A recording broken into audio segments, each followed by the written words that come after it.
Yo, what is going on, homies? It's your boy Stumped back for another OPTC video, and today we're hopping into Kizuna Clash.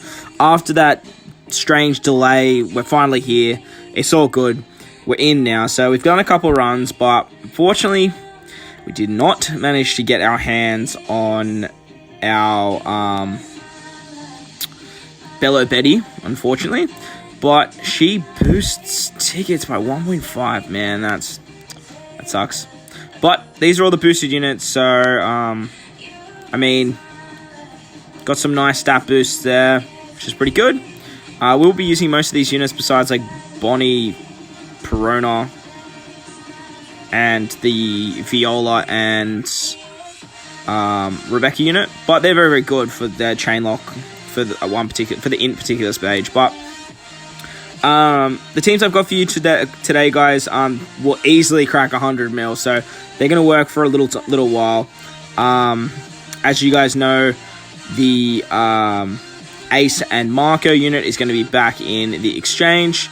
So in saying that, let's hop in to the hardest difficulty. So first of all, we have the INT variation. Now, against the INT variation, as you guys just saw there, I was rocking Ivankov purely just for more tickets, like no other reason. But this is the actual team that I will be using to beat majority of it, especially when it starts getting a bit too hard for that Ivankov unit. Now, can we get a Bello Betty? Now, the way this team works is it works best with the Bello Betty friend. It's just safer that way, but you actually get more damage with 2 Mihawk Peronas. So this is the team. The big change that I've done since my prep video is I added Shanks to this team. Shout out to, oh my gosh, I can't remember his name, but you know who you are. He dropped a comment on my original video saying that Shanks should work better than V2 Kuzan, as we get the chain buff to make V3 Law's chain lock just that little bit higher. You could probably run Jumunji somewhere here as well. I imagine if you just take Hina off maybe, but I feel like that color affinity is just going to be way better than that little bit of extra chain multiplier. So stage 2, we have Lindbergh. On Lindbergh stage, we're going to use our friend Mihawk Perona special. That's going to give us a 4 border orbs and the conditional, as well as having the 4.5 times attack boost for our red and yellow units. Against Koala, as you guys know, we get 5 turns of attack down, and a random unit gets 5 turns of bind. Now, that can be Chopper, and if that's the case, you just sort of reset the app and we'll like catch it halfway. So, big thing to note on this team is after we use Chopper, we want to make sure that we have Mihawk as our captain when we use our Law special. That way, we get the full 2.25 orbs, the 2.5 and upwards chain lock. Then we can switch with Mihawk Perona for the conditional boost. Unfortunately, we're going to get the heal, but that's not a worry whatsoever. We've got a 2 times color affinity with Hina. And then we have a 2.25 attack and a 0.9 chain buff with Shanks. And as you guys are about to see, this team is going to have so much damage. So Mihawk Perona is hitting for around 43 mil. So this team should be up around the 200 mil mark, I would imagine. Yeah, I would imagine around the 200 mil mark, but pretty strong team. Gets it done fairly easily, and we'll get it done for a fairly long time. Alright, so let's hop into the next variation here, which is the quick variation. For the quick variation, we're going to be bringing a friend, Nami, and Robin. Friend, Nami, and Robin is the way to go with 2 of these stages, but this is the team we're using.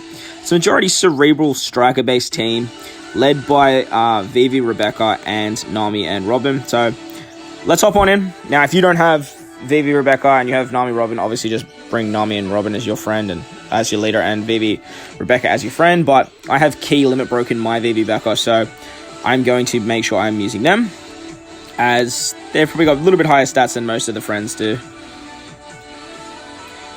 Stage 2, we come up against Corazon the Crow Man. Puts up 5 turns of damage reduction, so we're just going to use our girl Alvita here to remove that, and then we can just kill Corazon with our normal attacks.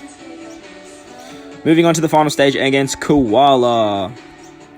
Koala puts up 5 turns of defense up, and she gives us a chain lock for 5 turns. First thing we're going to do is we're going to remove that chain lock with Croc. He's going to give us a chain lock for ourselves. Then, because our captain is cerebral, we can use our treasure map sabo special. He's going to give us some orbs, give us a conditional boost, lower the defense. Vivi Becker is going to remove that defense, give us a 2 times color affinity. Nami and Robin's going to give us a 2.5 times chain lock, as well as becoming a 4.5 times captain for our green units and our purple units, but that doesn't really matter.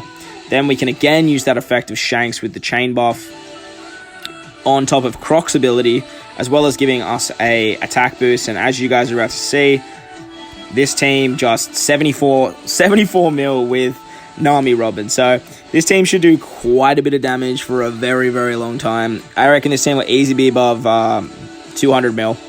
Easily.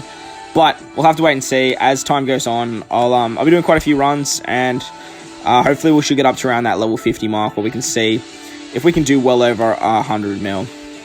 Alright, so the final team I have for you guys is utilizing another Nami and Robin friend captain.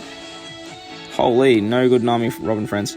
But basically, it's led by Pudding. Now, another variation of this team, if you don't have Pudding but have Nami Robin, is you can actually replace Legend Robin, this girl here, with Kyoto Shiro. He should do fine, as Morley does a big death hit on stage 2. But let's hop in and I'll show you what I mean. Alright, so turn 1, we're going to get our specials cooldown. As all of these teams, by the way, have special cooldown. They all satisfy the needs of the initial boss, or Inuyasuma, to give us those cooldowns. Stage 2, we have our boy Morley. Now, the thing about Koala on the last stage is she has an interrupt for color affinity, so we're actually going to use our Osobucook Sanji special here to get the color affinity. Then we can use Pudding to stockpile color affinity, and then we can use Robin to stop that death hit. Robin's also going to give us an attack boost for Cerebrals, which just makes killing Morley just a lot easier. We are running the Zunisha ship on this team too, as Sanji's a powerhouse, and so is Big Mom, and the rest are Cerebral. So we can get the full effect of Zunisha here, which is great, because we get a little bit of extra HP for Big Mom. Alright, now we're at the end here. We have Koala and 2 of the Karma girls. We're going to use Pudding here. Pudding's going to give us back that color affinity and give us a full board of orbs. Big Mom is going to chain lock us, as well as give us the base stats. Very important we have a chain lock on this team, as we need to remove or get around the chain coefficient slight reduction. Just using a chain lock will do that. 2.5 times orbs with Nami Robin, but the purple variation this time. And then we can get 2.25 times attack with Toshigi. Now, you can use Shanks again here, but Toshigi's boosted, so I mean, like, kind of just makes sense to use Toshigi, right? But let's see how much damage we can do here. Alright, so around 52 mil with Nami Robin there, which is really, really strong. So I think this is probably the weakest of the variations, but I feel like because there are 3 units, their HP is sort of spread out evenly. But there you guys go. That was my playthrough of Kizuna Clash. I hope you guys enjoyed this one. I hope it helped you guys out. If it did, make sure to hit the like button if you want to stay up to date with more OPTC content that I post. Hit that big red subscribe button too. But guys, most importantly, enjoy the rest of your day. I thank you guys for watching, and I'll catch you guys in the next one. Lights!